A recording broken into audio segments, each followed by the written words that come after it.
எல்லா பொண்ணுங்களோட coming of ஏஜ்லயும் masturbation, periods, wet dreams, sex desire, heart break இது எல்லாத்துக்கூடயும் சேர்த்து ஒரு கொஸ்டினும் இருக்கும். நான் மட்டும் தான் இப்படியா, இல்ல என்ன சுத்தி இருக்க எல்லாருமே இப்படிதான் இருப்பாங்களா? வர்ஷா பரத் டைரக்ட் பண்ணிருக்க பேட் கேர்ள் எக்ஸாக்டா அந்த பாயிண்ட்ல தான் ஸ்டார்ட் ஆகுது. ரம்யான்ற கேரக்டரை பிளே பண்ணிருக்க அஞ்சலி சிவராமன் அவங்களுக்கே கேட்கிற கொஸ்டின், நான் மட்டும் தான் இப்படி இருக்கேனா? இந்த கொஸ்டினுக்கு நீ மட்டும் இல்ல, இந்த உலகமே அப்படிதான் அப்படின்னு இந்த படம் ஆன்சர் பண்ணும் அப்படின்னு நம்ம நினைப்போம். ஆனா இந்த படம் அதை பண்ணல. It takes the different path.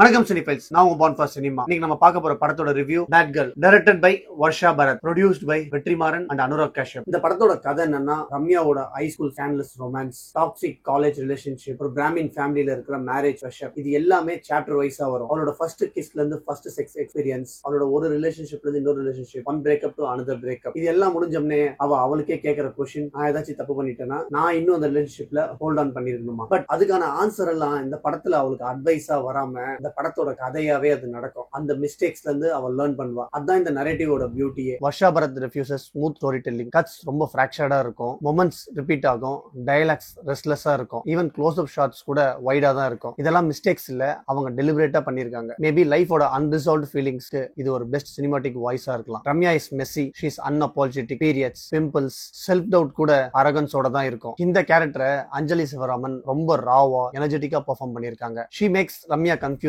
But still magnetic. Tamil சினிமால இப்படி லேயர்டா ஆனஸ்டா ஒரு ஃபீமேல் ப்ரோட்டகனிஸ்ட் ரொம்ப ரேர். ரம்யாவோட அம்மாவா பண்ணிருக்க Shanthi Priya subtle but powerful, teacher by profession, ஆனா இந்த பேட்ரியாஷியோட விக்டிம். அவங்களோட அம்மா பொண்ணோட chemistry one of the best in recent Tamil cinema. அவங்களோட கேரக்டர் ஒரு ஜெனரேஷன்ல இருந்து இன்னொரு ஜெனரேஷன் அந்த டிராமாவை பாஸ் பண்றதும், அவங்க கிட்ட இருந்து அவங்க பொண்ணு அதை பிரேக் பண்ற ரைட்டிங்கும் ரொம்ப நல்லா இருந்துச்சு. ஒரு male centred coming of age stories, ஒரு மேல் சென்டர்ட் லவ் ஸ்டோரிஸா பார்த்து பழகி போன நமக்கு இந்த படம் ஒரு ஃப்ரெஷ் ஸ்டார்ட்டா இருக்கும். அமித் திரிவேதியோட மியூசிக் இந்த படத்துக்கு ஒரு டிஃபரெண்டான ஃபீலை கொடுத்துச்சு. எமோஷனல் சீன்ஸ், 90s மியூசிக், அது எல்லாமே ரொம்ப சூப்பரா இருந்துச்சு. 90s மியூசிக்னே ஒரு பழைய பாட்டை போட்டு அந்த மாதிரியே யூஸ் பண்ணாம அந்த டைமுக்கான மியூசிக்கை இப்போ கிரியேட் பண்ணியிருந்தது ரொம்ப நல்லா இருந்துச்சு. ஒரு ஃபேமிலியோ இல்ல அந்த முன்னாடி இருந்த ஜென்ரேஷனோ இல்ல அந்த முன்னாடி இருந்த ஜென்ரேஷன் இருந்த விமனையோ மொத்தமா ஒரு வில்லனிசம் பண்ணாம அவங்க ஏன் எப்படி இருக்காங்க, அவங்களுக்கான ரீசன் என்ன அப்படின்னு சொல்லி அதையும் ஓபன் பண்ணது ரொம்ப நல்லா இருந்துச்சு. இந்த படம் நடக்கிற இடம் வந்துட்டு ஒரு பிராமின் வீடு. அவங்களோட லைஃப் ஸ்டைல், அவங்களுக்கு என்ன பிரச்சனை, அவங்களோட கல்ச்சர் ஸ்டைலு, அவங்க அப்பா என்ன நியூஸ் பாக்குறாரு,